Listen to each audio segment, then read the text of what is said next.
Thank you for giving this opportunity. எல்லாருக்கும் இந்த வாய்ப்பு கொடுத்த தமிழ் அமுதம் உமாய் எல்லாருக்கும் நன்றி.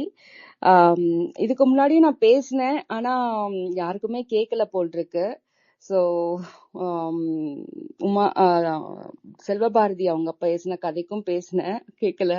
அப்புறம் மதுரைக்காரி நம்ம உமா அவங்க பேசின அவங்க சொன்ன கதைக்கு எனக்கு பழைய காலம்லாம் கொஞ்சம் ஞாபகம் வந்தது. அந்த கதை ராட்டரையில 76 காரியாப்பட்டி போறது, நான் காலேஜ் போறது, அந்த காலேஜ் பஸ் இருக்கும், பட் சில நாள் 76ல போகும். ஸோ அதெல்லாம் கொஞ்சம் ஞாபகம் வந்தது. அது மதுரையில வாழ்ந்தவங்களுக்கு தெரியும். ஐ மீன் உமா அவங்களும் மதுரை தான். ஸோ அதனால அவங்களுக்கு தெரிஞ்சிருக்கும்னு நினைக்கிறேன். சரி, இப்ப நம்ம கதைக்கு வருவோம். நம்ம கதை நகாசு. நகாசு அப்படிங்கிறது நம்ம இப்ப தங்கம் வாங்க போறோம், வெள்ளி வாங்க போறோம் அப்படின்னா சிலது நிறைய வேலைப்பாடுகள் இருக்கும். அதெல்லாம் நகாசு வேலை அப்படின்னு சொல்லுவாங்க. அதாவது சின்ன சின்ன மெனக்கெடல்கள் அதுல இருக்கும். அதெல்லாம் தான் அந்த நகாசு வேலை அப்படின்னு சொல்லுவாங்க.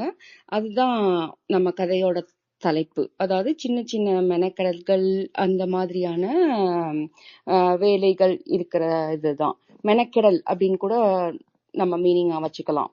அதுதான் நகாசு நம்ம கதையோட தலைப்பு. சில கதைகள்ல நம்ம எழுத்தாளர் நரசிம் அவர்கள் அவரோட பார்வையில போகும். இதுல அப்படி இல்லாம 4 கேரக்டர், அதுக்கப்புறம் ஒரு 2 துணை கேரக்டர் இருக்கு, கதாபாத்திரம் இருக்கு.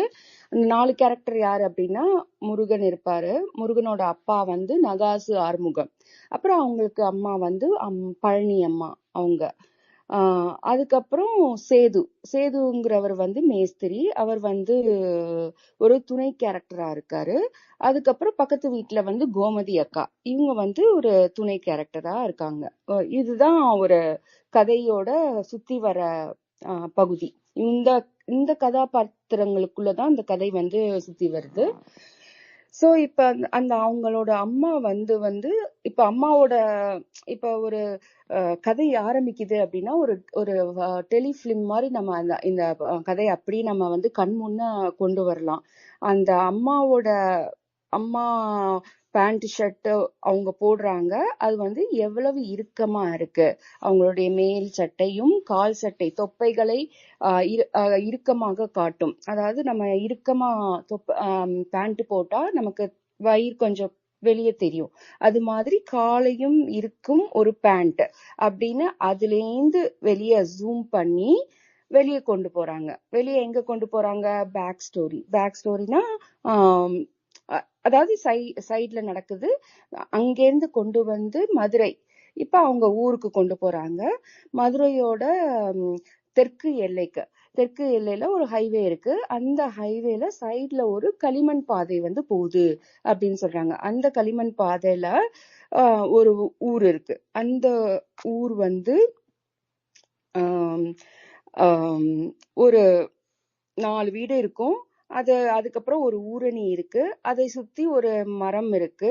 இவ்வளவுதான் அந்த ஊரு அப்படின்னு நமக்கு சொல்றாங்க. அந்த ஊர்ல இந்த 4 வீடு 4-5 வீடு இருக்குன்னு சொல்றாங்கல்ல, அந்த வீட்டுல அவங்க அந்த ஊர்ல ஒரு ரோடு போடுற நிகழ்வே அவ்வளோ ஒரு பெரிய அறிவியல் நிகழ்வு அப்படின்னு சொல்றாங்க. அந்த தாரை எப்படி ஊத்துறாங்க, அந்த கலவையை எப்படி கலக்குறாங்க, அதை ஊத்தி அதை ரோலர்ல செப்பனிடுறது, அதெல்லாமே பார்க்க எல்லாரும் கூடிடுவாங்க அப்படின்னு சொல்றாங்க. இப்ப அதுக்கப்புறம் அங்க நிறைய மதுரை, விருதுநகர், ஏன்னா இந்த இது விருதுநகர் சைடு தான் இருக்கு. மதுரையோட தெற்கு எல்லையில விருதுநகர். சோ விருதுநகர்னா சொல்லவே வேணாம், வெயில்லாம் இருக்கும் அப்படிங்கிற மாதிரிதான் இது. சோ தெற்கு எல்லையில அமைந்த இந்த ஊர்ல நிறைய வெயிலும் புழுதியும் தான் இருக்கும். யாராவது இந்த ரோட்ல வண்டி ஓட்டிட்டு போனா கூட அவங்களோட வாயில நர நர நரன்னு இருக்கும். ஏன்னா அவ்வளவு புழுதியா இருக்கும் அப்படின்னு அவர் சொல்ல வராரு. அப்புறம் அந்த ஊர்ல ஒரு குறிப்பிடத்தகுந்த ஒரே இடம் அப்படின்னா அந்த ஒரு ஊருணி தான். ஊருணி அப்படிங்கிறது நிறைய பேருக்கு தெரியாத சொல்லா இருக்கும் அப்படின்னு நான் நினைக்கிறேன். ஏன்னா இதெல்லாம் தெற்கு பகுதியில வந்து அமைந்த ஒரு இது, ஒரு குளத்தை விட ஒரு சிறிய இத வந்து ஊருணி அப்படின்னு சொல்லுவாங்க. மதுரை சுத்தி சிவகங்கை, காரைக்குடி, தேவகோட்டை இந்த மாதிரி பகுதிகளில் வந்து ஊருணிகள் வந்து ரொம்ப ஜாஸ்தி. அங்க வந்து ஊருணி வந்து அன்றாட புழக்க வழக்கத்துக்கே வந்து ஊருணியில வந்து தண்ணி எடுப்பாங்க அந்த மாதிரி. சோ ஆனா இந்த ஊருணியை பத்தி சொல்றப்ப என்ன சொல்றாங்க அப்படின்னா, பச்சை பாசி படர்ந்து இருக்கும். அந்த பக்கம் இருக்கிறதே 4 வீடு தான். ஸோ யாரும் அந்த பாசி அதை டிஸ்டர்ப் பண்ண போறது கிடையாது. ஸோ அது அப்படி அசங்காம ஒரு திடப்பொருள் மாதிரி இருக்கும் அப்படிங்கிறாங்க. அந்த அந்த அந்த அந்த அந்த ஊருணியை சுத்தி இருக்கிற அந்த மரங்கள் வந்து நிறைய வருஷம் ஆயிருக்கு. ஸோ அந்த நிறைய வருஷம் ஆனதுனால அந்த வேர்கள் இருக்குல்ல, அந்த வேர்கள் எல்லாம் மேல் எழுந்து சாதாரண வேர்கள் வந்து மண்ணுக்கடியில தான் போயிருக்கும். ஆனா இதுல நிறைய வருஷம் ஆனதுனால அவ்வளவு கெட்டிப்பட்டு மண்ணுக்கு வெளியே கூட நமக்கு வந்து அந்த வேர்கள் தெரியும். சோ இந்த 2 வேர்கள் பிரியிற இடத்துல உட்கார்ந்து அந்த ஊருணிய பார்த்தா அந்த பச்சை பாசி அடைந்து நம்மளுக்கு வந்து அந்த ஒரு ஊருணி வந்து திடப்பொருள் மாதிரி. ஏன்னா ஊருணில தண்ணி இருக்கும், ஆனா திரவம் மாதிரி அசங்காம இருக்கும், அசங்காம திடப்பொருள் மாதிரி இருக்கு அப்படின்னு அவர் வர்ணிக்கிறாரு. ஆனா இந்த ஊருணிய வந்து மக்கள் வந்து எதுக்கு பயன்படுத்திக்கிறாங்க அப்படின்னா, கழுவுறதுக்காக தான் பயன்படுத்திக்கிறாங்க. அதனால அதை வந்து பீய ஊருணி அப்படின்னு சொல்றாங்க. சில சமயம் அந்த மரத்தோடைய வேர்கள் இருக்குல்ல, அது வந்து மேல எழும்பி வந்து அது போறதுனால, அது ஒரு ஓணான் போல போறதுனால இது வந்து கரட்டாவண்டி ஊருணி அப்படின்னும் சொல்றாங்க. கரட்டாவண்டிங்கிறது வந்து இந்த ஓணான குறிக்கிறதுக்காக சொல்றாங்க. சோ இப்படிதான் அந்த ஊரை வந்து டிஸ்கிரைப் பண்றாரு அந்த ஆத்தர். அந்த மதுரைக்கு தெற்குல இருக்கு இந்த மாதிரி ஒரு ஊரு, அங்க இது நடக்கிறதே, ரோடு போடுறதே ஒரு பெரிய நிகழ்வு. அதுக்கப்புறம் ஊர்னி இருக்கு, ஊர்னியை பத்தி டிஸ்கிரைப் பண்ணிட்டாரு.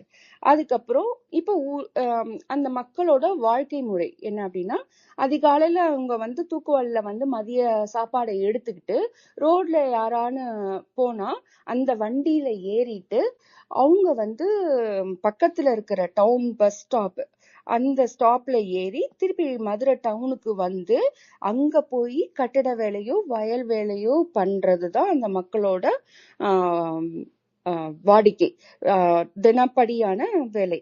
ஆனா இந்த கட்டிட வேலை வயல் வேலை இந்த 2 வேலை தான் அந்த மக்கள் பண்றாங்க. இந்த கட்டிட வேலையும் வயல் வேலையும் காடாறு மாதம் நாடாறு மாதம்ங்கிற மாதிரி தான் பண்ண முடியுது அப்படின்னு சொல்றாரு. ஏன் அப்படின்னா, வயல் வேலை பண்றப்ப வயல் வேலை பண்ணுவாங்க, அதுக்கப்புறம் மழைக்காலம் வரப்ப வயல் வேலை பண்ண முடியாது, அப்போ வந்து இவங்க கட்டிட வேலைக்கு போவாங்க அப்படிங்கிற மாதிரி டிஸ்கிரைப் பண்றாரு.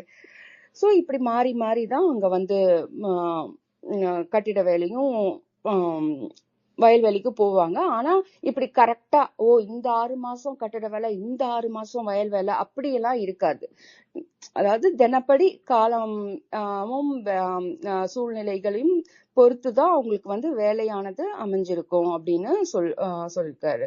வானம் பொழிஞ்சா கட்டிட வேலையும் இருக்காது, சில சமயம் வயல் வேலை இருக்கும், ஆனா ரொம்ப தண்ணி ஆயிடுச்சுன்னா வேலையும் இருக்காது அப்படிங்கிற மாதிரியும் சொல்லியிருக்காரு.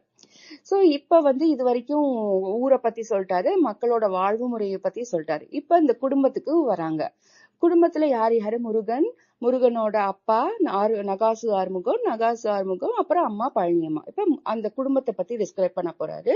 முருகனோட அப்பா நகாசு ஆறுமுகம் வந்து இருக்கிற வரைக்கும் அந்த அவங்களோட வீடு வந்து 10க்கு 10 குடிசை வீடுக்கு இந்த பக்கம் வந்து 10 அடி இருக்கு, அந்த பக்கம் 5 அடி இருக்கு, அதுக்கு பக்கத்துல கோமதி அக்கா வீடு இருக்கு. இதுதான் இவங்களுடைய உலகம். இந்த வீடை தாண்டி அவங்களுக்கு வந்து வேற எதுவும் தெரிஞ்சுக்கிறதுக்கு வந்து அந்த ஆர்வமும் இல்ல. ஒரு குடும்பம் வாழுது, அவங்களுக்கு தினப்படி வேலை நடக்குது, அப்பா வீட்டு வேலைக்கு போறாரு, அம்மா வந்து குடும்பத்தை பாத்துக்கிறாங்க, பையன் படிக்க போகிறான். இதுதான் அந்த குடும்பத்துடைய வாழ்வு முறை அப்படின்னு அடுத்து சொல்றாரு. அதுக்கப்புறம் இதுல வந்து இந்த குடும்பத்துல இருக்கிறவங்கள பத்தி சோ இதுல ஒவ்வொருத்தவங்களும் அழகழகா டிஸ்கிரைப் பண்ணிட்டு வராரு. அடுத்து அந்த குடும்பத்துல இருக்கிறவங்கள பத்தி இப்ப அந்த ஆறுமுகத்தோட அம்மா பழனி அம்மாவை பத்தி டிஸ்கிரைப் பண்றப்போ அந்த அம்மா வந்து காலைல எழுந்து குளிக்கிறது மட்டும்தான் அவங்களுக்குன்னு செஞ்சுக்கிற ஒரே வேலை. அவங்க வந்து அழகா மஞ்சள் தேய்த்து ஒரு கொஞ்ச நேரம் தனக்குன்னு செலவழித்து குளிப்பாங்க. அது மட்டும்தான் அவங்களுடைய வேலை. அதுக்கப்புறம் அந்த குளிப்பது தவிர மீதி எல்லா நேரமும் குடும்பத்துக்கான செலவீடுதான். அந்த குடும்பத்தை ஆறுமுகத்தை நல்லா படிக்க வைக்கணுமே, அப்புறம் அவங்களுக்கு சமைத்து ஆறுமுகத்தை இல்ல நகாச ஆறுமுகத்துக்கு வந்து சமைத்து கொடுக்கணும், நம்ம முருகனுக்கு வந்து நல்லா படிக்க வைக்கணும் அப்படிங்கறதுதான் அவங்களுடைய ஒவ்வொரு இதுவும் அப்படின்னு சொல்லுவாங்க. ஆறுமுகம் எவ்வளவு பணம் கொண்டு வந்தாலும் அத வந்து முகம் சுளிக்காம அதுல வந்து குடும்பத்தை நடத்துவாங்க. 2 பேரு கூட அதுல வந்து அந்த குடிசையில வந்து நிம்மதியா உட்கார முடியாது. ஆனா அதுல வந்து அந்த ஊரை இந்த 2 அவங்களுக்கு ஒரே கவலை என்னன்னா அந்த 2 பேர் கூட உட்கார முடியாத அந்த குடிசை வீடை விட்டு இந்த பையன் படிச்சு அசலூர்ல கொண்டு போய் செட்டில் ஆகணும் அப்படிங்கறதுதான் அவங்களுடைய ஒரே ஆசையா இருக்கு. இந்த நகாசு ஆறுமுகம் வந்து அவங்கள வந்து அவருக்கு வந்து நகாசு ஆறுமுகம் அப்படிங்கிற பேரு வந்து அவங்களுக்கு ரொம்ப பெருமையா இருக்கு. ஏன்னா என் ஹஸ்பண்டுக்கு வந்து அந்த அடைமொழி இருக்குல்ல, அது வந்து ஒரு பெருமைப்படுத்துதல் மாதிரி. ஓ என் ஹஸ்பண்ட்க்கு இந்த வேலை தெரிஞ்சிருக்கு அப்படிங்க அந்த பெருமை வந்து அவங்களுக்கு ரொம்ப பிடிச்சிருக்கு அந்த பழனி அம்மாக்கு. அதே போல அவனோட கொத்து வேலை வந்து அந்த ஊர் சுத்தி அந்த மாதிரி ரொம்ப பிரபலமா இருக்கு. அவர் வந்து இந்த மாதிரி எடுத்து இப்படி சிமெண்ட் கலவைய பூசி இப்படி இது பண்ணினா அதெல்லாம் பார்த்துக்கிட்டே இருக்கலாம். ஒரு ஒரு ஒரு அது பேர் என்ன கலைஞர்கள், அதாவது இந்த கலைஞர்கள் சிற்பி கலைஞர்கள் இருப்பாங்களா, அது மாதிரி இருக்கும் அப்படின்னு அத வந்து டிஸ்கிரைப் பண்றாரு. சோ இதுதான் வந்து நகாசு. அவன் எந்த பக்கம் கைய சொல்லிட்டு எப்படி போட்டான் அப்படின்னு தெரியாம கீழே கூட சிந்தாம அப்படி அழகா அவ்வளோ மெனக்கெட்டு அப்படி போடுறா, அந்த இத வந்து கட்டுவான் அப்படிங்கிற மாதிரி அவரை பத்தி டிஸ்கிரைப் பண்றாங்க. சோ அதுல இவங்களுக்கு ரொம்ப பெருமை. இப்ப வந்து அவங்க பையன் வந்து முருகன் வந்து அரசு பள்ளியில படிக்கிறான். அந்த அரசு பள்ளி இப்ப வந்து ஆனா நகாசு ஆறுமுகத்துக்கு ஒரு கெட்ட பழக்கம் இருக்கு, என்னன்னா குடிக்கிறது. சோ அரசு பள்ளியில முருகன் படிக்கிறான். அரசோட கவர்மெண்டோட குடிக்கிற இதுல வந்து கடையில வந்து ஆறுமுகம் வந்து குடிக்கிறாரு. இப்படி குடிச்சு குடிச்சு குடிச்சு அவர் வந்து இறந்து போறாரு. ஆனா அந்த டைம் அவர் இறந்து போற டைம் தான் அவங்களுக்கு வந்து இதுவா இருக்கு. ஏன்னா இன்னும் ஒரு 2-3 வருஷத்துல வந்து இவன் வந்து காலேஜ வந்து முடிய போறான். அரசு பள்ளியில முருகன் படிச்சு காலேஜ் படிச்சிட்டு இருக்கான். இந்த 2-3 வருஷம் இருந்திருந்தா இவன் கல்லூரி படிப்பை முடிச்சிருப்பானே அப்படிங்கறதுதான் அவனுக்கு ரொம்ப கஷ்டமா இருக்கு. ஆனா ஆறுமுகம் வந்து இறந்து போயிடாது. சோ இதுதான் அவங்களுக்கு வந்து சோகமான இது. இதுக்கப்புறம் அந்த அம்மா எப்படி வந்து கொண்டு வருவாங்க அப்படிங்கறது வந்து இது வரைக்கும் ஆறுமுகத்தை டிஸ்கிரைப் பண்ற வரைக்கும் சொல்லிட்டு, இதுக்கப்புறம் வந்து அவங்க இறந்ததுக்கு அப்புறம் அப்படின்னு கொண்டு போயிடுறாரு எப்படி அப்படின்னு. சோ இன்னும் 1-2 வருஷத்துல அதுக்கப்புறமா செத்துருக்கலாம். ஆனா இறந்து போயிட்டாங்க, என்ன பண்றது அப்படின்னு அவங்களுக்கு அப்பப்ப தோணிக்கிட்டே இருக்குமா. ஏன்னா இவங்க தானே இப்ப குடும்பத்தை நடத்தணும், ஏன்னா அந்த பிள்ளைய படிக்க வைக்கணும். அவங்களுக்கு அந்த வைராக்கியமும் இருக்கு. ஐயோ பிள்ளைய படிச்சு எப்படியாவது இந்த 10க்கு 10 குடிசைய விட்டு அசலூருக்கு போகணும் அப்படிங்கிறது. அதனால இவங்க வந்து கட்டிட வேலைக்கு போக ஆரம்பிக்கிறாங்க. சில சமயம் கிண்டலும் பண்ணுவாங்க. ஏன்னா இவங்க ஹஸ்பண்ட் வந்து நகாசு ஆறுமுகம் இல்லையா, அதனால என்ன பழனி ஹஸ்பண்டை விட நீ வந்து இந்த வேலையில ரொம்ப மிஞ்சி போயிடுவியே அப்படின்னு கிண்டல்லாம் பண்ணுவாங்க. இதுல இன்னொன்னு என்னன்னா அவங்களுக்கு வந்து முன் கசுவம்லாம் வச்சு அந்த சேலையே கட்டியிருக்க மாட்டாங்க. இதற்கு பின் தான் அவங்க வந்து சேலை கட்டுவாங்க. முன்கொசுவம் வச்சு சேலை கட்டி இவங்க வேலைக்கு போக ஆரம்பிச்சாங்க அப்படின்னு கொண்டு வராரு. சோ இந்த சேது மேஸ்திரி வந்து ஓ என்ன பழனி இதை விட ஆறுமுகத்தை விட நீ பெரிய ஆளாயிடுவே அப்படின்னு கேலி பண்றப்ப கூட ஒண்ணுமே சொல்லாம அமைதியா தான் இருப்பாங்க. இப்ப முருகனும் அப்படிதான் நினைச்சிட்டு இருந்தான். இவங்க வந்து கட்டிட வேலைக்கு போயிட்டு இருக்காங்க அப்படின்னு நினைச்சிட்டு இருக்கான். இதோட ஒரு பாசு. ஆனா எது வரைக்கும் அப்படின்னா அம்மாவை வந்து ஒரு பக்கத்து ஊர்ல கட்டிட வேலைக்கு போறோம் அப்படின்னு நினைச்சிட்டு இருக்கோங்க. இந்த முருகன் என்ன பண்றான்னா ஒரு பிரிவு உபச்சார நிகழ்வுக்காக மதுரையில ஒரு டவுன்ல ஒரு சினிமா வளாகத்துல வந்து ஃப்ரெண்ட்ஸோட போயிருக்காங்க. அந்த இடத்துல வந்து இந்த பாப்கார்ன்லாம் ஃபில்அப் பண்ணி, நம்ம கேன்டீன் இருக்குல்ல, கேன்டீன்ல வந்து பாப்கார்ன்லாம் ஃபில்அப் பண்ணி கொடுக்குற ஊழியர்கள்ல ஒருத்தரா பேண்ட் ஷர்ட்டை போட்டு அவங்க அம்மா இருக்கிறத பார்த்துட்டாங்க. பார்த்த உடனே இவருக்கு வந்து பக்குன்னு ஆயிடுச்சு. என்னடா, முதல் ஷாக் ஆயிடுச்சு. ஓ என்னடா அம்மா கட்டிட வேலைக்கு போறாங்கன்னு நினைச்சிட்டு இருக்கோமே, அம்மா இந்த பேண்ட் ஷர்ட்டை போட்டு இந்த வேலைக்கு இருக்காங்களா அப்படின்ட்டு உடனே வந்து ஓ அம்மா வந்து இவன் பார்த்துட்டான் அம்மாவை. ஆனா அம்மா வந்து தன்னை பார்க்காத மாதிரி இவன் வந்து மறைஞ்சு இருந்துக்கிறான். அதுக்கப்புறம் வந்து அத பார்த்ததுக்கு அப்புறம் இவனுக்கு ரொம்ப சங்கடமாவே ஆயிடுச்சு. ஓ இதுக்கு முன்னாடி அதான் அம்மா வந்து கொசும் வச்ச சேலை கட்டி வெளியே வந்தப்ப கூட கோமதி அக்காவை பார்த்துட்டு வெக்கப்பட்டு உள்ள வந்தவங்க இப்ப வந்து பேண்ட் சட்டை போட்டு வேலை பாக்குறாங்களே அப்படிங்கறது வந்து அவனுக்கு வந்து ரொம்ப சோகமாவும் இருக்கு, வேதனையாவும் இருக்கு. ஐயோ இந்த நிலைமைய விட்டு அம்மாவை எப்படி மீட்கிறது, அது வந்து அம்மாவுக்கு கடினமான ஒண்ணு, ஆனா அம்மா பண்றாங்களே அப்படிங்கிற ஒரு இதுல இருக்கான். அதுல இருந்து அம்மாவை மீட்கணும் அப்படிங்கிறது அவனுக்கு ரொம்ப இதுவா இருக்கு. அப்ப வந்து அவனுக்கு ஒரு சோகத்துல போய் அந்த ஊரணி பக்கத்துல போய் உட்கார்ந்துக்கிறான். அங்க வந்து அவனுக்கு பழைய நினைவு ஞாபகம் வருது. ஊர்ல வந்து ஒரு பூம்பும் மாடு வருது. அந்த பூம்பும் மாடுக்காரரோட ஒரு பையன், அவங்களும் பூம்பும் மாடுக்காரங்களும் வர்றாங்க. அப்ப அந்த முருகன் கிட்ட வந்து அந்த பூம்பும் மாட்டுக்காரனோட பையன், அந்த சிறுவன் வந்து அண்ணே எனக்கு பசிக்கிறது, எனக்கு சாப்பிட ஏதாவது குடுக்குறீங்களா அப்படின்னோடனே இவன் அம்மா கிட்ட வந்து அம்மா ஏதாவது சாப்பிட எடுத்து குடு அப்படின்னு கேக்குறான். உடனே இருடா எடுத்து தரேன் அப்படின்னு சொல்றாங்க. ஆனாலும் அவனுக்கு பரபரப்பா இருக்கு, அந்த பையனுக்கு எப்படியாவது சாப்பிட கொடுத்துடணும் அப்படின்னு. அதனால தடன்னு பண்றான். அதுக்குள்ள இந்த பக்கத்து வீட்டு கோமதி அக்கா வந்து சொல்றாங்க, இதெல்லாம் அந்த பூமி மாட்டுக்காரங்க எல்லாம் வசியம் வச்சிடுவாங்க, சில நாளா நம்ப முடியாது, நீ வேற பார்க்க அதான் ஐ மீன் சின்ன பொண்ணா தானே இருக்க அப்படிங்கிற மீனிங்ல கொண்டு வருவாங்க. நீ ஒரு பையன் தானே பெற்றிருக்க, இன்னும் உனக்கு சத்து இருக்கு நிறைய பிள்ளைங்க பெக்கிறதுக்கு, அந்த மாதிரி மீனிங்ல சொல்லுவாங்க. ஆனா அவங்க சொன்னது வந்து சில சமயம் பழனி அம்மாக்கு இதுவா காதுல வாங்கி காட்டியும் அவங்க அந்த வசியம் அப்படிங்கிறது வந்து கொஞ்சம் அவங்களுக்கு பயமாதான் இருக்கும்.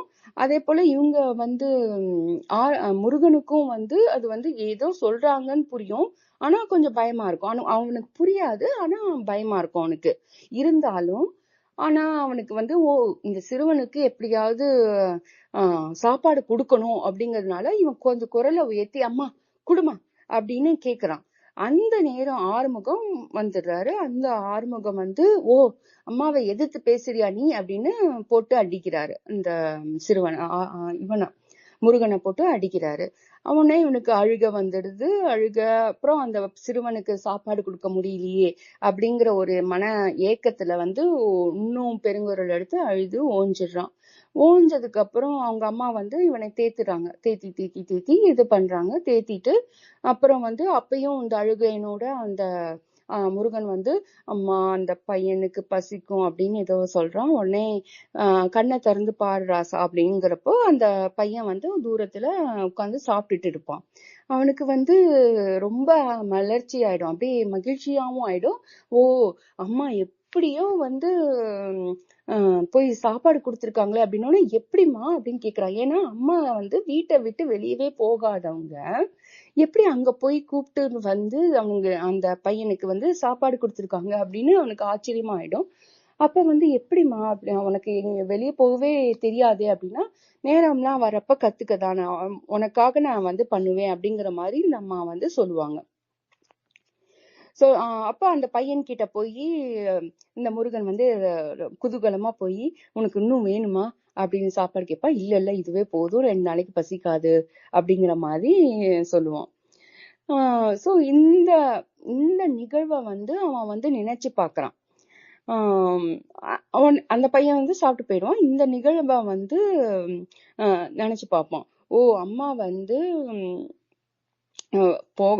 வீட்டை விட்டு வெளியே போக மாட்டேன், ஆனா போகணும்னு இருந்தா போய்தான் ஆகணும் அப்படிங்கிற அவங்கள அந்த பையனுடைய மகிழ்ச்சிக்காக உடனே போயிருக்காங்களே அப்படிங்கறது வந்து நினைச்சு பார்த்து இன்னும் முருகனுக்கு வந்து ரொம்ப அழுக வந்துரும். இந்த முருகன் வந்து ஊர்னிக்கு பக்கத்துல உட்காந்து அழுதுட்டு இருக்க நினைச்சு பார்த்திருக்கான்ல, அப்ப வந்து ரொம்ப அழுக வந்துரும்.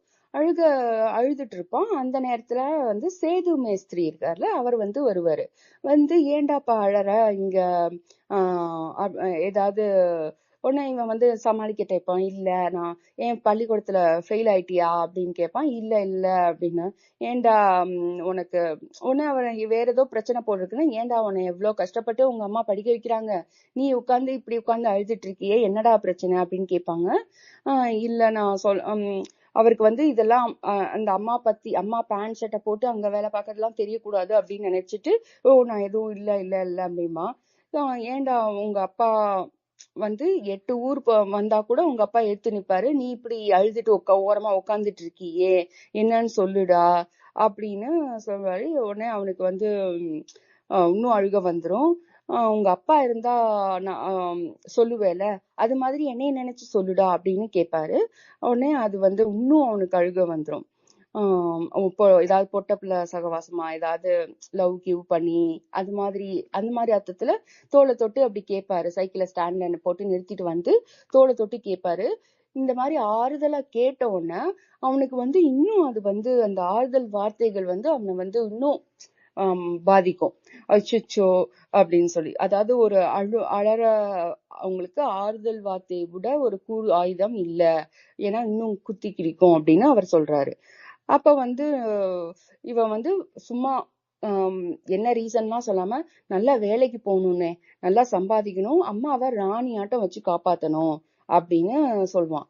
உடனே அவருக்கு வந்து இதுவாச்சு, ஏன்டா இதுக்கு போயா அழற அப்படின்னு சொல்லிட்டு போய் அதான் நல்லா படிக்கிற, இது பண்ற, அதெல்லாம் கவலைப்படாத, நல்லா வேலைக்கு போயிடுவ, உங்க அம்மாவை ராணி மாதிரி வச்சுப்ப அப்படின்னு சொல்றாரு.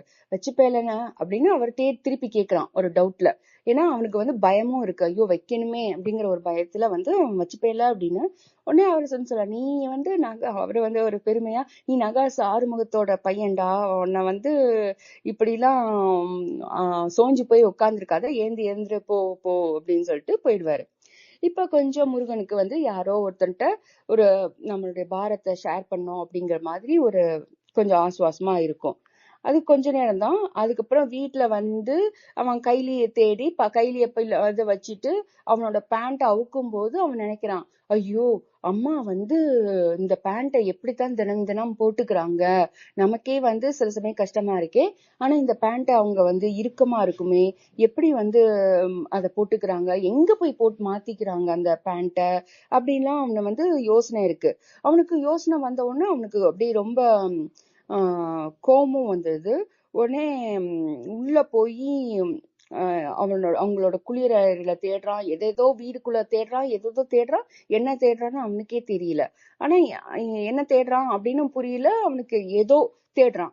அதுக்கப்புறம் சோஞ்சு இது பண்ணிடுறான், வந்துடுறான். அவங்க அம்மா வந்ததுக்கு அப்புறம் இவன் வந்து கிளம்பிடுறான். சரி என்னடா கிளம்புற, படிப்பெல்லாம் காத்தால வந்து கிளம்பிடுறான் சீக்கிரமே. அதுக்கப்புறம் என்ன சொல்றாங்க அப்படின்னா, அவங்க அம்மா வந்து கிளம்புறதுக்கு முன்னாடியே இவன் கிளம்பிடுறான். அவங்க அம்மா வந்ததுக்கு அப்புறம் நடுராத்திரியில தான் இவன் வந்துறான் அப்படின்னு. உடனே அவங்க அம்மா வந்து கேக்குறான், படிப்பெல்லாம் முடிஞ்சிருச்சு நீடா, என்ன சீக்கிரமா கிளம்புற அப்படின்னு. அப்ப வந்து இவன் ஒரு நாள் சொல்றான், வேலைக்கு இன்டர்வியூக்கு போறேம்மா அப்படிங்கிறான். அப்ப மகனோட வாயிலிருந்து அந்த இன்டர்வியூ அப்படிங்கிற ஒரு ஆங்கில சொல் வந்ததே வந்து அவனுக்கு வந்து அவங்களுக்கு அவ்வளவு பெருமிதமா இருக்கு. சரி நீ ஏன்டா கட்டம் போட்ட சட்டையெல்லாம் போட்டுக்க மாட்டேங்கிற அப்படின்னு அவங்க கேக்குறாங்க. ஏன்னா அவங்க அந்த சினிமா வளாகத்துல வந்து பாக்குற இளைஞர்கள் எல்லாருமே அவங்களோட மகனா நினைச்சுக்கிறாங்க. ஓ, என் பையன் இந்த மாதிரி சட்டை போட்டா எப்படி இருக்கும், என் பையன் இந்த மாதிரி சட்டை போட்டா எப்படி இருக்கும் அப்படின்னு நினைச்சிட்டு இது பண்றாங்க. உடனே அவனுக்கு வந்து உடனே இவன் சொல்றான், முருகன் சொல்றான், சரி வேலைக்கு போனோம்னா அதெல்லாம் வாங்கிக்கலாம் அப்படின்னு சொல்லிட்டு பண்றான். அவனுக்கு அன்னைக்கு தூக்கமே வரல. ஏன்னா மறுநாள் வந்து அவனுக்கு இன்டர்வியூ இருக்குல்ல, அதனால சீக்கிரம் கிளம்பணும் அப்படின்னு சொல்லியிருக்கான். ஸோ அவனுக்கு வந்து அந்த தூக்கமே இல்லை. எப்படியாவது இறுதிக்கட்ட தேர்ல வந்து நல்ல வேலையா எவ்வளவு குறைச்ச சம்பளமா இருந்தாலும் சேர்ந்து என்னோட அம்மாவை வந்து இந்த வேலைகள்ல இருந்து விடுவிச்சிடணும் அப்படிங்கிறதுதான் அவனுக்கு ஒரே ஒரு நோக்கமா இருக்கும். அப்புறம் கோமதி அக்கா, அந்த பக்கத்து வீட்டு அத்தைட்ட வந்து கோமதி அத்தைன்னு தான் சொல்றாங்க. கோமதி அத்தைட்ட வந்து என் அம்மா வந்து எப்ப பார்த்தாலும் ஒரு அரக்கு பட்டு புடவை பத்தி பேசிட்டே இருப்பாங்கல்ல, அந்த பட்டு சேலையை வந்து அம்மாக்கு வாங்கி கொடுக்கணும் அப்படின்னு நினைச்சிட்டே இருக்கான். உடனே வந்து அடுத்த நாள் வந்து அவனுக்கு இருப்பே கொள்ளல. ஊருக்கு போறான். ஊருக்கு போய் ஐ மீன் வேலைக்கு இன்டர்வியூ எல்லாம் போய் வேலை பாஸ் ஆகி அவனுக்கு வந்து வேலை கிடைச்சது. அது வந்து அவனுக்கு இருப்பே கொள்ளாம வீட்டுக்கு வரான். வீட்டுக்கு அவ்வளவு மகிழ்ச்சியா வந்து வீட்டுக்கு வந்தான். அப்ப வந்து ஃபர்ஸ்ட் அவன் நினைச்சுக்கான், இங்க வந்து அம்மாட்ட சொல்லி நம்ம நல்ல ஒரு ரெஸ்டாரண்ட்ல ஹோட்டல்ல சாப்பிட்டுட்டு ஒரு சினிமாவுக்கு போயிட்டு அம்மாக்கு வந்து அந்த பட்டுப்புடவைய வாங்கி கொடுக்கணும் அப்படின்னு நினைச்சுக்கிறான். நினைச்சிட்டே வரான். அப்ப அம்மா வந்து கேக்குறாங்க, என்னடா வாயெல்லாம் பல்லா வர அப்படின்னா, அம்மா வேலை கிடைச்சிருச்சுமா அப்படின்னோடனே, நான் தான் உனக்கு அன்னைக்கே சொன்னேன்ல, அப்படி நீ கேட்கணும்டா அப்படின்னு அவங்க அம்மா வந்து சொல்றாங்க. அப்போ அம்மா வந்து அப்படின்னு இவன் நினைச்சு பாக்குறான். நைட்டு வந்து அவங்க அம்மா வராங்க. அவங்க உள்ள வந்து முருகன் அந்த பையன் இருக்கிற பாத்துறோம். ஐயோ, பையன் வந்து வேலைக்கு இன்டர்வியூக்கு போறேன்னு சொன்னானே அப்படின்ட்டு பதட்டப்பட்டு, ஐயோ கொள்ள நேரம் ஆயிடுச்சாடா அப்படிங்கிறான். இல்லம்மா அப்படின்னா ஒரு காகிதத்தை எடுத்து கொடுக்குறான். என்னன்னா அது அப்பாயின்மெண்ட் ஆர்டர். என்னடா இது அப்படின்னா, வேலைமா நல்ல கம்பெனி, இனிமேட்டு நீ எங்கேயும் போவேணாம் அப்படின்னு. அவங்க அப்படியா, நெசமாவா, சம்பளம் வாங்கினதும் நம்ம வந்து உனக்கு கோமதி அத்தைட்ட இருக்கிற மாதிரியே ஒரு சிவப்பு கலர் அரக்கு புடவை வந்து பட்டு புடவை வாங்கி உன்னை ராணி மாதிரி வச்சுக்க போறேம்மா அப்படின்னு அவன் வந்து அப்படி சொல்லுவான். உடனே வந்து அவங்க வந்து கண்ணை மூடி அவங்க ஹஸ்பண்டோட போட்டோவை பார்த்துட்டு அவங்க வந்து சிரிக்கிறாங்க. சிரிக்கிறப்ப அந்த சிரிப்புல ஒரு நிம்மதி இருக்கு. அப்ப வந்து அவங்க வந்து முருகா அப்படின்னு ஒலை வைக்கிறாங்க. சாயங்காலம் சாப்பிட்றதுக்கு, நைட்டு சாப்பிட்றதுக்கு ஒலை வச்சுட்டு, அம்மாவுக்கு புடவை கிடவெல்லாம் வேணாண்டா, எனக்கு ஒரு நல்ல துணி கருப்பு கலர்ல பேண்ட் வேணும் அப்படின்னு கேக்குறாங்க. நல்லா இடுப்பெல்லாம் பிடிக்காம நல்லா அது வந்து போட்டு அப்படின்னு நடந்தா சௌரியமா இருக்கணும். அந்த உடுப்பு சௌரியமா இருக்கிறப்ப நம்ம செய்யற வேலை வந்து எம்பிட்டு நல்லா நகாசு வேலையா பார்க்கலாம் தெரியுமா அப்படின்னு அவங்க சொல்றாங்க. சொல்லிட்டு அப்படியே அவங்க சமைக்கிறாங்க உப்பு போட்டு. என்னடா முருகா அப்படின்னு சிரிக்கிறாங்க. அப்படியே அம்மா வந்து ஆமா அம்மா அப்படிங்கிற மாதிரி அவனுக்கு தலை ஆடியது அப்படிங்கிற மாதிரி இந்த கதையை முடிச்சிருப்பாங்க. அவ்வளவுதான் இந்த கதை. சோ இந்த இந்த கதையில வந்து எனக்கு பிடிச்சது அப்படின்னா, முதல்ல வந்து ஒரு அம்மா வந்து கொசுவை வச்சு சேலை கட்டாத அம்மா பேண்ட் சட்டையில பார்த்தது அந்த பையனுக்கு முதல்ல ஐயோ ஏதோ ஒரு பாரத்தை நம்ம அம்மாக்கு கொடுத்துட்டோம் அப்படிங்கிற மாதிரி அவனுக்கு வேதனையா இருக்கும். இன்னொன்னு விஷயம் வந்து அதே அம்மா கடைசியில வந்து எனக்கு புடவை கிடவெல்லாம் வேணாம், பேண்ட் வேணும் அப்படின்னு கேக்குறாங்க. ஏன் அப்படின்னா பேண்ட் வந்து சௌகரியமா இருக்கும், அந்த வேலைக்கு அது பொருத்தமான உடை அப்படின்னு அவங்களுக்கு தெரியுது. அப்புறம் சௌகரியமான உடையா இருக்கணும். ஏன்னா இந்த பேண்ட் அவங்க அந்த கம்பெனில கொடுத்த பேண்ட் இடுப்பை பிடிக்கிறது, அதனால என்னால சரியா வேலை பார்க்க முடியலையா, இல்ல அத நகாசு வேலை பண்ண முடியல, ஆனா நல்லா சௌகரியமான உடையா இருந்தா உடை பற்றிய நம்ம கவலை மறந்து நம்ம செய்யற வேலையில போக்கஸ் பண்ணி செய்யற வேலையில நிறைய நகாசு வேலை பண்ணலாம் அப்படின்னு அவங்க சொல்றாங்க. அவங்க ஹஸ்பண்ட் வந்து நகாசு வேலை ஆறுமுகம்னே பேர் எடுத்தவங்க. இவங்க இந்த வேலையில போக்கஸ் பண்றதுக்கு சொல்றாங்க.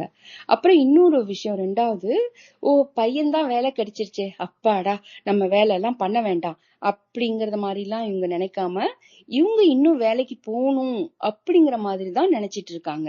அதாவது ஒரு தடவை வேலைக்கு போகாதவங்க வேலைக்கு தன் சொந்த காலிலே நிக்கிறப்போ அது தரும் ஒரு கௌரவமும் தன்னம்பிக்கையும் அவங்க விட விரும்பல அப்படிங்கறத கடைசியா ஆத்தர் சொல்ற மாதிரியும் இருக்கும் எனக்கு. அப்புறம் இன்னொரு விஷயம் எனக்கு ரொம்ப பிடிச்சிருந்தது என்னன்னா, அவங்க கணவனை நகாசு ஆறுமுகம்னு கூப்பிடுறதுல இவங்களுக்கு பெருமை. அப்போ கடைசியில இவங்க நம்ம செய்யற வேலையில எவ்வளவு நகாசு வேலை பண்ணலாம் தெரியுமா அப்படின்னு கேக்குறப்ப இவங்களுக்கும் அந்த ஆர்வம் இருக்கிறது. அதாவது வேலையில நம்ம நிறைய நகாசு வேலை பண்ணணும் அப்படிங்கிற ஆர்வம் இருக்கு அப்படிங்கிறது எனக்கு ரொம்ப இருந்தது. அப்புறம் இன்னொரு விஷயம் ஆத்தர் சொல்றாரு, சேது மேஸ்திரி ஆறுதலா பேசுறப்ப ஆறுதல் சொற்களை போன்ற அழும்போது ஆறுதல் சொற்களை போன்ற கூர் ஆயுதம் வேற எதுவுமே இல்ல. அந்த ஆறுதல் சொல்லே நம்மள இன்னும் குத்தி கழிக்கும். நம்ம அழறப்ப யாராவது ஆறுதலா சொல்றாங்க அப்படிங்கிறப்போ அந்த இது நம்மள இன்னும் குத்தி நமக்கு இன்னும் அழுக வரும். அதுதான் அந்த ஆத்தர் சொல்றாங்க. சோ இது ஆத்தர் வழியா பார்க்காம ஒரு கேரக்டர் வழியான இது. அப்புறம் இன்னொன்னு இதுல இன்னொன்னு அரசு வேலை அரசு பள்ளி படிக்க சொல்லுது. நம்ம கவர்மெண்ட் எவ்வளவு நல்ல விஷயம் கொடுக்குது அப்படின்னா படிப்பை கொடுக்குது. ஆனா அதே அரசு மதுபான கடை குடிக்க சொன்னது. அதே வீட்டுல ஒருத்தவங்கள படிக்க வைக்குது, இன்னொருத்தவங்களுக்கு குடிக்க வச்சு அவர் இறந்து போயிடுறாரு. ஆனா இந்த கதையில அப்படி பாக்குறப்ப அவர் தான் ஒரு சிங்கிள் ஏர்னரா இருக்காரு. அவரை இறந்து போறதுக்கு அரசும் ஒரு காரணமா இருக்கு அப்படிங்கிற மாதிரி கொண்டு வராங்க. அதாவது எந்ததான் நம்ம சோசியல், அதாவது சமூகத்துல நம்ம பாக்குற அந்த நிலைமைதான். நம்ம படிச்சு மேல வரணும் அப்படிங்கிறப்பவே ஒரு 8 முன்னாடி போறப்ப பின்னாடி ஒரு ஸ்டெப் வர்ற மாதிரி அவங்க குடும்பத்துல பிரெட் வின்னர் இறந்து போறதுங்கிறது எவ்வளவு பெரிய ஒரு சோகம். அதுக்கு அரசும் ஒரு காரணம் அப்படிங்கிற மாதிரியான ஒரு இதுவா இருக்கு. சோ ரொம்ப அருமையான கதையா இருக்கு. அதே போல ஒரு வைராக்கியமான கதை. பையனுக்கும் சரி, படிச்சு மேல வர வேண்டிய முதல் தலைமுறை பட்டதாரி, இந்த குடும்பத்திலேயே கட்டட தொழில இருந்து வெளியே முதல் தலைமுறை பட்டதாரியா வெளில ஒரு வேலை வாங்கி அது எவ்வளவு பெரிய விஷயம் அப்படிங்கறதையும் காமிச்சிருக்காங்க. அதே போல அந்த பையனுக்கும் நம்ம குடும்பத்தை முன்னிறுத்தணும், நம்ம அம்மாவை நல்லா வச்சுக்கணும் அப்படிங்கிற மாதிரியும். ஆனா அந்த அம்மாவும் கடைசியில நான் வேலையை விடாம இந்த வேலையை நான் தொடர போறேன் அப்படிங்கிற மாதிரியான ஒரு முடிவோட முடிச்சிருக்காங்க. ரொம்ப அருமையான கதை. இதுதான் கதை. இந்த லிங்க் இருக்கும், நீங்க படிச்சு பாருங்க. I think hopefully you all like. எப்படி நான் சொன்னேன் அப்படிங்கிறது உங்களுக்கு பிடிச்சிருக்கும்னு நினைக்கிறேன். சொல்லுங்க. அருமை அருமை, சூப்பரா சொன்னீங்க. வாழ்த்துக்கள். நல்லா இருந்துச்சு. எதையுமே தவற விடாம எஞ்சாது சொல்லுதல் அப்படிம்பாங்க, அந்த மாதிரி எல்லாத்தையுமே சொல்லிட்டீங்க, எதுவுமே விடுபடலை. எனக்கு மிக பிடிச்சது இதுல என்னன்னா, அந்த வேலைக்கு போயிட்டு வேலை கிடைச்சதுக்கு அப்புறம் அன்னைக்கு மாலை கடக்கிறது ஒரு ரயில் பூச்சி காட்டை கடப்பது போல் இருந்தது அப்படின்னு சொல்லியிருப்பாரு. நமக்கு ஏதாவது ஒண்ணு நடக்கும், ஒண்ணு எதிர்பார்த்து காத்திருக்கோன்றப்ப அந்த நேரத்துல காத்திருக்கும் பொழுது நமக்கு எளிதா நகராது இல்ல, அந்த மாதிரி அதுக்கு மட்டும் அந்த ஓமை ஒரு ரயில் பூச்சி காட்டை கடப்பது போல் இருந்தது அப்படின்னு சொல்ற ஓமை ரொம்பவே பிடிச்சிருந்துச்சு. இன்னொன்னு இந்த இந்த கதையை பொறுத்த வரைக்கும் ராஜபாளையத்துல நடந்த எஸ்ஏஆர் நினைவு இலக்கிய விருது விழால இந்த கதையை குறித்து எங்க ஊர் எழுத்தாளர் MM தீன் அவர்கள் பேசும்போது இன்னொரு பரிமாணம் எனக்கு காமிச்சார். அது வரைக்கும் நான் அதை கவனிக்கல. என்னன்னா, இவர் மதுரையை பத்தி எழுதுவாரு, உறவுகளை பத்தி எழுதுவாரு, மென் உணர்வுகளை பத்தி எழுதுவாரு. அது எல்லாமே நமக்கு முன்னாடியே தெரியும். ஆனா இந்த கதையில இவர் பண்றது என்னன்னா, எந்த வேலையை பாக்குறாங்களோ மக்கள், அவங்க அந்த வேலைக்கு தக்கனதான் சான்று சொல்லுவாங்க. அந்த சேது மேஸ்திரி வந்து பேசும்போது முதல்ல இந்த சேதுன்னு முதல்ல பேசணுன்னே 2 பேர் சிரிச்சாங்க. அவங்களுக்கு வந்து சேது சேதுன்னு எழுதிட்டு வாங்கன்னு இம்போசிஷன் கொடுக்க போறேன், அது அப்புறம் இருக்கட்டும். அந்த அந்த சேது மேஸ்திரி வந்து இந்த பையன்கிட்ட பேசும்போது அவர் சொல்லுவாரு, சரளக்கல்ல போல சரியாத அப்படிம்பாரு. சரளக்கல்ல இந்த ஜல்லிக்கல்லு போட்டிருப்போம்ல, அது எப்படி சரியும் அந்த மாதிரி வந்து அந்த பையன் அவன் அழும்போது அவனுக்கு ஆறுதல் சொல்றதுக்கு சொல்லுவாரு, உங்க அப்பா யாரு, எவ்வளவு பெரிய ஆளு, நீ என்ன சரளக்கல்ல போல தெரிஞ்சுக்கிட்டே இருக்க அப்படின்ற மாதிரி. அது எடுத்து எடுத்து மேல மேல போட போட கீழே கீழே சரியும் இல்லையா. அதுவும் அந்த ஆறுமுகத்தோட நகாசு வேலையும் அவரை விவரிச்ச வகை வந்து நல்லா இருக்கும். கரண்டியை வந்து உள்ள ஒரு தடவை குத்திட்டு எடுத்து இன்னும் நல்லா ஒரு தடவை குத்தி 3/4 கரண்டிக்கு சிமெண்ட் அள்ளி எப்ப எடுத்தாரு எப்ப வீசினாருன்னு தெரியாத அளவுக்கு அதை வீசி அதை நடுவுல இருந்து இடவளமா தேய்ச்சு அதுக்கு மேல அவர் செய்யற நகாசு வேலையில தான் படியும் விளிம்பும் தனித்தனியா தெரியும் அப்படின்ற அளவுக்கு அந்த நகாசு வேலைகளை வந்து விவரிச்சிருப்பார். நகாசுன்றது வந்து ஒரு உருது சொல். அதுக்கு பொற்கொள்ளர் வேலை செய்வாங்க இல்லையா, உருவம் செதுக்குதல். பொற்கொள்ளர் இல்ல, கொள்ளர்கள், அந்த உருவம் செதுக்குதல், அந்த வேலைக்கு தான் வந்து நகாசு அப்படின்ற பெயர் இருந்திருக்கு.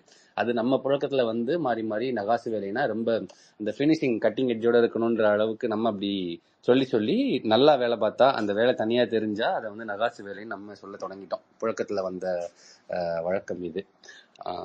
நகாசு கதையை பத்தி நல்லாவே சொன்னீங்க. நன்றி நன்றி. அடுத்த கதைக்கு போவோம். அப்புறம் இன்னொரு இதுவும் சொல்றாங்க, அந்த ரோடு போடுறதையே ஒரு அறிவியல் நிகழ்வா பாக்குறாங்க அப்படின்னு. நம்மள நிறைய பேர் பண்ணியிருப்போம். பக்கத்துல போர் போட்டா நம்ம போய் வேடிக்கை பார்த்துட்டே இருப்போம், வாசல்ல ரோடு போட்டா அதை போய் பார்த்துட்டே இருப்போம். அதெல்லாம் வந்து நம்மளோட பாலியத்தை வந்து திரும்பி ஒரு நிமிஷம் சேது, அந்த அரைச்செங்கல்னு அந்த பையனை அடிப்பார். அந்த அப்பா வந்து அரைச்செங்கல்னு பையனை அடிக்கிறார். அந்த பூம்பு மாட்டுக்காரனுக்கு காசு இது சாப்பாடு கொடுக்க போகும்போது சரளக்கல்லு நகாசு வேலை அரைச்செங்கல்னு சொல்லி நேற்றுக்கு பிறந்த அடிக்கிறார். கால்ரிக்கா செங்கல் அம்மா எதிர்த்து பேசுறியோ அப்படின்னு ஒரு அறை விழும். ஆமா ஆமா, அதுவும் அந்த வேலையில இருந்து வந்த ஓமைதான். சரியா சொன்னீங்கய்யா. இன்னொன்னு இதுல வந்து நிலவின் மகள் சரியா பிடிச்சி சொன்னது வந்து, இது கதை சொல்லி வாயிலா இல்லாம இன்னொரு ஒரு தேர்ட் பர்சன் வியூல இருந்து இருக்கும். முருகன் போனான்னு வந்தான்னு இருக்கும், நான் வந்தேன் போனேன் அப்படின்ற மாதிரி இல்லாம அந்த மாதிரி இருக்கும். இந்த தொகுப்புல வந்து நிறைய கதைகள் பெரும்பாலும் எப்படி இருக்கும்னா, ஒரு நிகழ்வை முன்னாடி சொல்லிடுவாரு.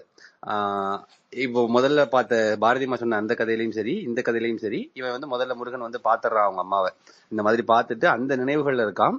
அதுக்கப்புறம் நிறைய பழைய கதைகள்லாம் விவரிச்சுட்டு திரும்ப வந்து முதல்ல சொன்ன அந்த இடத்துக்கே வருவார்.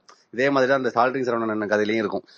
இப்படித்தானடா எஸ்பிபியும் நாயகன் படத்துல ஒரு பாட்டு கூட பாடல அப்படின்றத வரியா சொல்லிட்டு அதுக்கப்புறம் நடந்த நாலந்தாவை பார்த்தது, காதல் முகிழ்ந்தது, அதெல்லாம் சொல்லிட்டு கடைசியில இப்பதான் அந்த சால்ட்ரிங் ராடை கொடுக்க வந்த இப்பதான் வந்து அந்த முதல்ல பார்த்த தொடக்கத்துல சொன்ன நாயகன் படத்துல ஒரு பாட்டுல கூட பாடல அப்படின்ற அந்த விவரணையை இப்பதான் சொல்லிட்டு இருந்தாருன்னு சொல்லி முடிப்பாரு. இந்த மாதிரி இந்த தொகுப்புல நிறைய கதைகள் இந்த மாதிரி இருக்கும். அதுவும் இந்த கதை சொல்லி யாரு அப்படின்றதும் வந்து நம்ம கவனிச்சு பார்த்தோம்னா கண்டுபிடிக்கிறதுக்கு நல்லா இருக்கும். அதுவும் சரியா சொன்னாங்க நிலவின் மகள். நன்றி நன்றி.